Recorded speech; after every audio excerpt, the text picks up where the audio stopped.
Hai, selamat datang di Akalogy. Channel yang akan membahas nih persiapan masuk dan hal-hal seputar kampus. Bersama saya David, dan hari ini kita akan membahas mengenai sosiologi dari Universitas Indonesia. Telah hadir di sini Maria Pastika dari Sosiologi UI angkatan 2020. Halo Maria, apa kabar? Ya halo, kabarnya baik.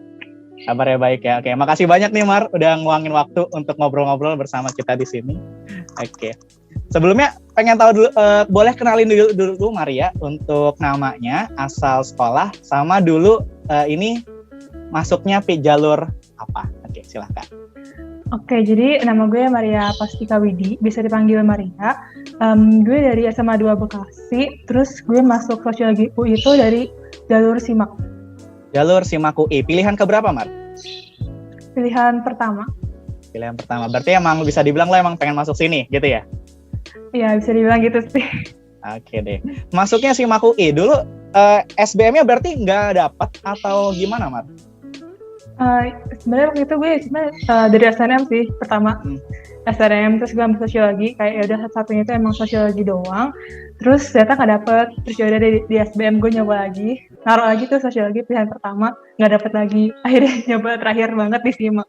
Oke, baru dapet. Puji Tuhan dapat gitu ya. Iya. Kalau boleh tahu Mar, alasannya kenapa sih pilih sosiologi gitu?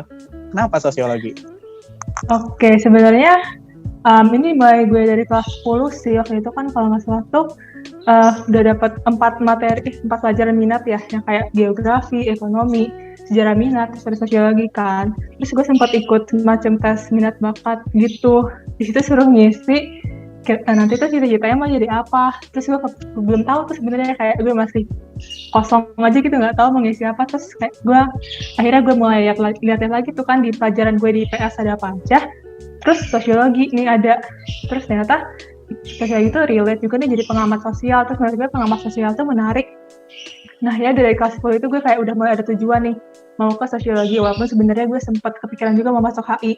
Terus baru tuh di kelas 11, kelas 12 tuh gue ketemu sama guru yang asik, guru sosiologi yang asik. Dia tuh menurut gue kayak bisa nge-attract siswanya buat cari tahu sendiri tentang sosiologi lebih jauh. Terus akhirnya gue beneran jadi minat tuh karena ada guru ini. Terus guru ini pun juga lumayan deket sih ke gue, kayak gue juga akhirnya bertanya ke dia kan kayak, Bu, jurusan sosiologi itu kayak gimana sih nanti di perkuliahannya gitu. Terus akhirnya dia juga jelasinnya pun enak gitu, jadi gue kayak semakin nyaman, semakin mantap buat ngambil sosiologi. Terus juga gue sempat ikut nih programnya BEM Visip UI, judulnya namanya itu ya Vigo, tahun 2019. Nah di situ kan belum pandemi ya, jadi bisa datang langsung ke UI-nya.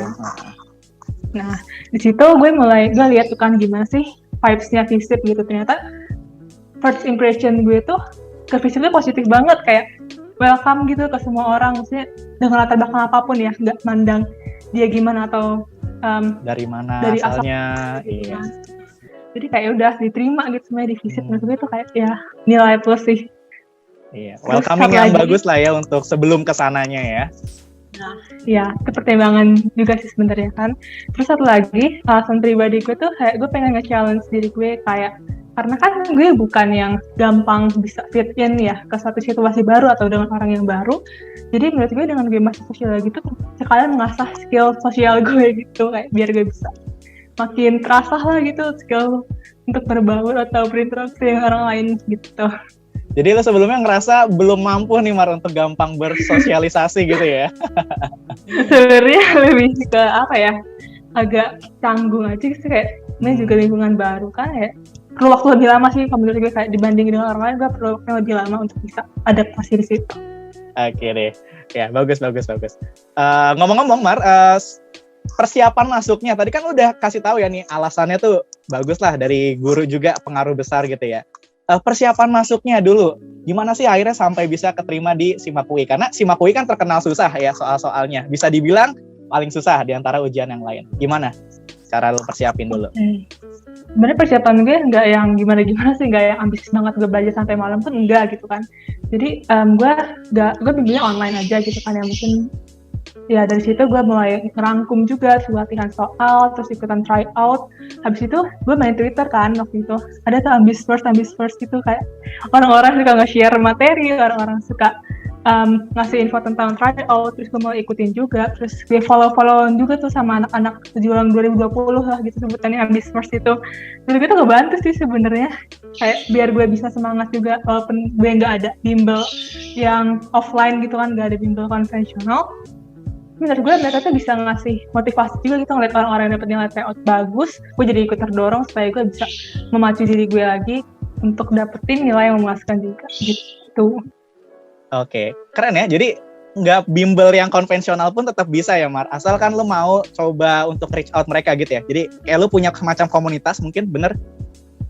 Sebenarnya ini bukan komunitas yang ada grupnya terus intens kayak Twitter, bener-bener kayak Twitter tuh juga sering lihat orang bikin thread tentang cara gimana dia dapat nilai TO yang bagus, terus juga gue sering lihat tips-tips dari orang-orang yang mungkin udah berhasil ya masuk PTN gitu. Jadi kayak menurut gue itu akan membantu sih. Oke. Kalau yang paling lu nggak bisa, Mar, apa sih selama persiapan dulu pelajarannya? Misalnya dari segi pelajaran ya? Iya, saya segi pelajaran. Oke. Paling susah ya menurut gue itu sih, karena kan di SMA sebenarnya sih matematika sih menurut gue paling challenging lah ya matematika ya. Iya. Oke, berarti zaman lo itu kan dulu baru cuma TPS doang ya, Mar, yang pas di SBM-nya gitu ya. Nah, jadi pengetahuan kuantitatif bener ya yang berarti paling menantang ya. Bener sih, ya itu paling susahnya. Nah, jadi itu tadi tentang persiapannya Maria ya, kait persiapan sebelum masuk sini, menarik banget. Selanjutnya gue pengen tanya nih, Mar, kan lo memulai kuliah itu online ya, mulai kuliahnya gitu ya. Kesan pertamanya dong sebagai mahasiswa UI, gimana sih rasanya lo memulai kuliah dengan online? Sebenarnya agak kurang dapet sih ya, kayak perasaan gue jadi mahasiswa UI itu kurang dapet. Gue gak ke kampus nih, terus gue juga nggak ikut ospek secara offline. Tapi ya situ emang ada perasaan yang kurang gitu sebenarnya. Cuma setelah gue jalanin perkuliahan online ini sampai semester mau masuk semester 4, kayak gue udah terbiasa aja sih sebenarnya dengan sistem yang seperti ini gitu. Kayak kalau online terus pun nggak apa-apa gue sebenarnya kan. Cuma ya kalau di awal tadi emang rasanya agak sedikit kecewa lah gitu, karena nggak bisa ketemu langsung atau ngerasain gimana sih euforia jadi maba secara langsung gitu sih kalau yang gue rasain. Oke, jadi kehilangan euforia pas lagi mabanya, bener ya? Iya. Oke. Berarti selama 3 semester yang sudah berlalu, Mar, kuliah di sosiologi itu ngapain aja sih sebenarnya? Oke, kalau ngapain aja yang pasti kan belajar matkul sosiologi itu ada yang walaupun misalnya sosiologi kesehatan gitu, atau sosiologi pendidikan itu walaupun dia ada bahan dari kesehatan tapi tetap kita bahas dari aspek sosiologisnya gitu. Terus juga belajar tentang teori-teorinya juga, kayak dari pemikiran-pemikiran tokohnya, terus juga habis itu latar belakang kehidupan tokoh yang mencetuskan suatu teori pun juga kita pelajari biar kita tahu kenapa sih si tokoh ini sampai bisa mencetuskan teori tersebut gitu ya. Jadi kayak belajar filosofi di balik suatu pernyataan dari tokoh tertentu gitu ya. Iya, kita kayak cari tahu apa sih makna atau apa sih sebenarnya yang menyebabkan si tokoh ini punya pemikiran seperti itu. Oke. Kalau dari mata kuliah dasarnya nih, Mar, apa aja sih yang ada ya, terutama di sosiologi UI?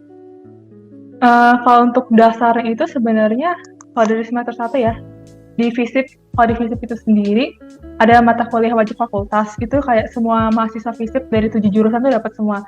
Itu emang untuk dasar dari pengantar ilmu sosiologi, terus pengantar ilmu politik, pengantar antropologi, itu semua mahasiswa FISIP wajib dapat di semester 1. Terus di semester 2 juga masih ada nih mata kuliah wajib fakultas, itu tentang pengantar metode penelitian sosial. Terus di semester 3 itu ada 2 matkul, yang satu tentang statistik sosial, satu lagi tentang metode penelitian, belum lupa namanya, tapi seingat gue itu tentang penelitian kualitatif kuantitatif gitu ya? Iya, benar. Tapi kalau untuk semester 3 yang kualitatifnya aja. Oke, sip. Menarik. Kalau dari peminatannya, Mar, lu udah mulai ambil peminatan belum sih? Apa baru nanti semester 5 biasanya? Oke. Sebenarnya kalau di sosiologi tuh nggak ada peminatan sih, kan kalau setahu gue emang jurusan lain ada ya, kayak misalnya komunikasi dia ada peminatan entah ke jurnalistik atau hubungan masyarakat, cuma di sosiologi tuh setahu gue nggak ada. Jadi ya udah, kalau mau ngambil mata kuliah itu yang pilihan yang bisa kita milih sendiri, itu juga sebetulnya bukan peminatan sih, sebetulnya pilihan. Nah, itu bisa milih dari semester 3 tuh udah bisa. itu waktu itu gue pilihannya di semester 3 ada sosiologi gender, sosiologi pendidikan, sosiologi politik, setelah gue ada juga. Terus sama sosiologi pedesaan. Di semester 4 sekarang gue ada tentang sosiologi keluarga, terus juga inovasi dan kewirausahaan sosial, sama ada matkul yang lainnya juga. Oh gitu, oke. Jadi ya nggak jauh beda sosiologi semuanya, tapi dari bidang yang berbedanya gitu ya Mar ya. Kayak tadi lo ngomong ada tentang pendidikan, ada tentang keluarga, kayak gitu-gitu. Nah, ya. Mana yang paling favorit Mar? Mata kuliah favorit ya, sejauh ini satu aja, dan kenapa? Oke, gue waktu itu ada sih, menurut gue suka mata kuliah ini karena dosennya sih, lebih karena ke dosennya aja yang asik gitu ngajarnya. Ada di semester 2 namanya teori-teori sosial atau TESOS. Itu tuh emang belajar tentang basicnya kan, tentang basic teori-teori sosiologinya. Jadi menurut gue itu kayak semacam pintu gerbangnya gitu sih, biar bisa tahu nanti ke depannya sosiologi bakal kayak gimana, terus gimana cara mengaplikasikan teori-teori sosiologi dengan fenomena yang realitasnya gitu, dengan realita yang ada gitu. Oh, keren ya, teori-teori sosiologi namanya gitu. Teori-teori sosial. Oh, teori-teori sosial, oke. Menarik ya. Nah, kalau dari sistem perkuliahannya, maksudnya sistem ujiannya gitu ya, kebanyakan itu based on project atau kayak kita ada ngerjain soal esai aja gitu? Oke, kalau untuk ujian sebenarnya paling banyak sih yang esai sih, yang kayak nulis gitu kan. Terus kalau untuk project tuh ada di beberapa matkul aja, kayak di satu semester tuh kalau nggak salah ada 2 matkul yang project, itu yang buat penelitian. Gue ada di matkul desain penelitian kuantitatif, sama nanti di semester ini gue baru dapet desain penelitian kualitatif. Nah di situ baru deh kita mulai kayak semacam turun lapangannya gitu. Seharusnya sih ini bisa secara offline ya, kayak turun lapangan secara langsung bener-bener yang ke suatu daerah, entah itu di mana, di Jawa Tengah atau di mana. Terus baru deh kita di situ selama 2 minggu atau lebih neliti, berbaur sama masyarakat di sana. Tapi kan karena sekarang pandemi terus terbatas juga mau mobilisasi, jadinya ya udah fokusnya cuma ke mahasiswa fisip aja dan online penelitiannya. Penelitiannya jadi secara online ya. Berarti kalau dari kata cutting-cutting sebelumnya kayak gitu ya Mar, kita terjun langsung ke lapangan gitu ya. Harusnya sih seru banget ya itu ya. Iya, sayang banget sih. Tapi Mar, kalau dari situ lo tuh lebih suka yang mana? Yang project atau yang esai aja gitu? Sebenarnya kalau misalnya gue sendiri sih lebih suka yang ini sih, project menurut gue lebih asik sih, karena kan bisa praktek langsung ya, terus juga apalagi kan itu tentang penelitian tuh menurut gue penting sih untuk mahasiswa sosiologi bisa nguasain hal itu, karena itu menurut gue kayak kekuatan dari mahasiswa sosiologi lah gitu, nanti untuk karir selanjutnya itu juga berguna banget. Jadi gue lebih suka yang project. Jadi dengan project itu bisa melatih observasi secara langsung gitu ya Mar ya. Oke. Mantap nih. Oke, dari segi non akademis nih Mar, tadi kan kita udah ngomongin akademis banyak. Selama 3 semester kegiatan apa sih yang lo ikutin di UI gitu ya, dan yang mana yang paling berkesan buat lo? Oke, selama 3 semester ini gue di semester 1 dulu gue pernah ikut di CEDS UI, atau ya itu kayak semacam UKM kewirausahaan gitu. Tapi waktu itu gue nggak jadi anggota tetap sih, gue cuma ya magang. Mungkin sebutannya sebelum masuk jadi anggota resmi itu kayak ada magangnya gitu. Gue agak lupa sebutannya apa, tapi di situ menurut gue seru karena dia bisa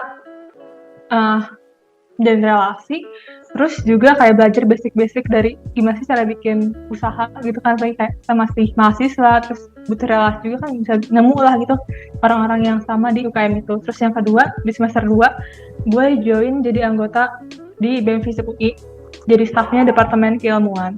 Nah di sini gue megang 2 proker, gue jadi PIC di Jendela Keilmuan sama 5 UI.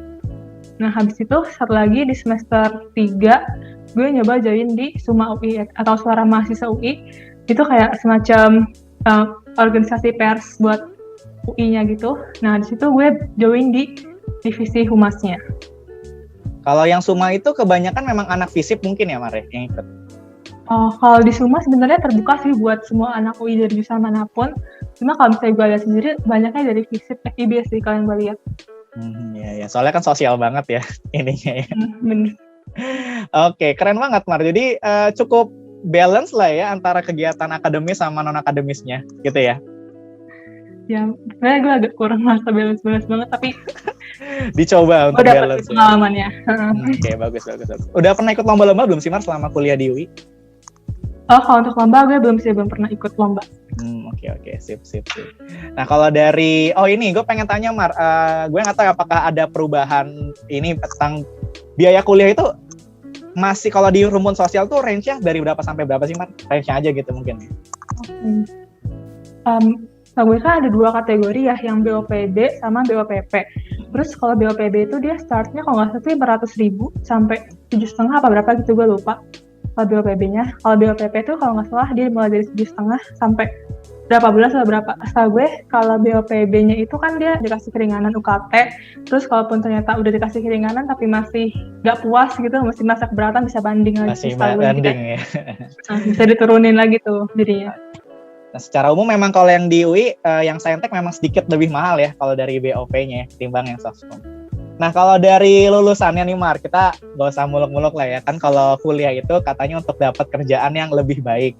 Kalau dari prospek kerjanya sendiri, sebenarnya lulusan sosiologi itu kebanyakan itu jadi apa? Tapi lapangan lain apa sih yang ada yang orang lain mungkin nggak tahu?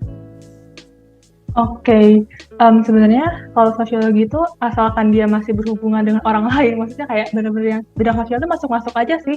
Kayak riset, misalnya riset kan juga nggak harus yang riset sosial, dia bisa ke riset pasar pun bisa, asalkan dia punyalah dasar ilmu yang mendukung dia untuk masuk ke riset pasar itu. Terus juga bidang jurnalistik pun masuk juga, entah itu jadi reporter atau wartawan gitu kan, karena juga hubungannya dengan masyarakat kan lagi-lagi kayak menemui narasumbernya dan lain-lain tuh bisa tuh sosiologi masuk ke situ. Terus juga di semacam komunitas atau di organisasi, terus CSR juga masuk. Asalkan ya kayak menurut gue sih sosiologi itu bisa berperan penting. Misalnya antar perusahaan ini dia pengen membangun satu perusahaan atau ingin menjalin hubungan baiklah dengan masyarakat yang ada di tempat perusahaan yang dibangun gitu. Nah, menurut gue sosiologi itu atau orang-orang yang lulusan sosiologi itu punya peran penting di mana dia bisa jadi kayak perantaranya lah gitu antara masyarakat dengan si perusahaannya gitu. Mantap, keren ya. Jadi sosiologi ya, setuju sih memang sosiologi kan ilmu yang luas ya. Jadi selagi ada interaksi dengan manusia, ya harusnya sih tetap bisa ya Mar. Nah, iya. Kalau di kurikulum 2020 itu masih ada magang nggak sih Mar kalau di sosiologi? Magang ya, setahu gue untuk di angkatan atas pun, di angkatan 19-18 gitu, magang sebenarnya nggak wajib kalau setahu gue. Kalau untuk di 2020, dia ada kan program MBKM ya, Merdeka Belajar Kampus Merdeka. Nah, itu pun juga ada pilihan magang, cuma kan nanti benernya nggak harus magang nih, bisa pertukaran belajar, terus bisa juga ambil bikin proyek riset. Nah, jadi sebenarnya magang itu pilihan sih, apakah nanti mau ikut magang atau mau ikut program yang lainnya gitu. Ya. Kalau lo pengennya magang atau enggak Mar? Rencana? Gue rencananya sih antara dua itu sih, antara magang atau pertukaran pelajar. Pokoknya antara dua itu aja. Ya oke deh, semoga dapat yang terbaik ya Mar ya. Amin. Oke, kalau dari lo sendiri Mar, tadi kan udah nyebutin prospek kerja dan macam-macamnya. Kalau lo sendiri tertariknya itu jadi apa sih? Apakah researcher atau kerja mungkin di industri? Oke, sebenarnya kalau gue sendiri lebih tertarik ke bidang risetnya sih. Jadi entah itu lembaga riset kayak LIPI atau mungkin lembaga lain, mungkin dari bagian risetnya di kementerian atau di mana. Gue tertarik di situ sih. Oke, lebih ke researcher berarti ya. Berarti tertarik buat lanjut kuliah gitu Mar? Kalau gue ada kesempatan sih, gue sebenarnya pengen lanjut sih untuk memperdalam lagi gitu. Oke. Ngomong-ngomong di UI, di sosiologi itu ada yang program magister dan doktor ya kalau nggak salah ya? Ada sampai S3. Oke, sip deh. Nah, kita udah mau ke bagian penghujung nih, Margo pengen tahu dong sejauh ini suka dukanya mungkin selama kuliah di sosiologi itu apa aja sih gitu? Oke, suka dukanya ya. Kalau sukanya itu mungkin karena lingkungan belajar di sosiologi dan di FISIP itu sendiri juga menurut gue sangat fun sih ya, karena untuk teman-temannya pun juga pada suka, terus cutting juga kalau gue butuh informasi pun juga mereka mau ngasih gitu, kayak ya welcome lah gitu ke anak-anak bawahnya gitu. Terus juga dosen-dosen pun juga enak kalau mau diajak diskusi. Terus untuk bahan kuliah pun nyarinya juga gampang, karena di sosiologi tuh nyiapin satu drive yang isinya bahan-bahan kuliah yang bisa diakses sama semua anak-anak sosiologinya gitu. Terus untuk dari segi akademiknya juga, dari apa yang gue dapat itu, skill yang gue dapat, itu bener-bener yang berguna banget sih nanti untuk gue ke depannya. Terus mungkin kalau dukanya itu bukan karena gue kuliah di sosiologi sih, mungkin karena pandemi aja nggak sih, kayak gue nggak bisa ke UI, nggak bisa ngerasain langsung gimana sih rasanya kuliah offline gitu. Itu sih paling karena mungkin dukanya bukan khusus sosiologi, tapi ya udah khusus maba, khusus orang-orang yang belajar online gitu. Orang-orang yang belajar online gitu ya. Oke deh, mantap. Iya. Oke Mar, ini sebelum ke penutup mungkin ya, gue akan adain quick question, ada 5 pertanyaan di sini, jawab dengan cepat dan tepat ya. Oke, pilih mana? Sosiologi kesehatan atau sosiologi keluarga? Keluarga ya, oke. Berpikiran kritis atau peka terhadap masalah sosial? Berpikir kritis. Oke, masalah kemiskinan atau masalah kesejahteraan sosial? Masalah kesejahteraan sosial. Oke, kerja di LSM atau kerja di media massa? Kerja di media massa. Media massa, oke. Yang terakhir, kesejahteraan lansia atau kesejahteraan anak? Kalau nggak salah ini matkul pilihan. Kesejahteraan anak. Kesejahteraan anak, oke, sip.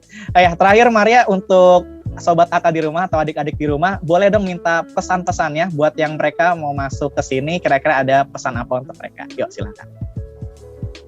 Oke, jadi untuk teman-teman yang mau coba masuk ke sosiologi UI, pesanku yang pertama itu kalau bisa ya dari SMA tuh udah coba untuk belajar bahasa Inggris gitu kan, karena literatur yang dipakai pun juga sebenarnya kebanyakan dari bahasa Inggris gitu. Jadi misalnya udah bisa nih bahasa Inggris, berarti dia bakal bisa lebih mudah gitu kan nantinya untuk explore lebih banyak literatur. Terus selanjutnya juga jangan lupa untuk istirahat nih, kalau misalnya ada nih habis banget terus sampai lupa gitu istirahat, itu tetap jaga kesehatan sih, menurutku itu yang paling penting, karena aku sendiri pun juga nggak pernah yang kayak begadang terus nggak tidur gitu karena belajar, karena kurang efektif aja gitu. Jadi yang pertama tetap harus utamain kesehatan juga, dan jangan lupa berdoa. Menurutku sih itu paling manjur sih jalur langit gitu kan.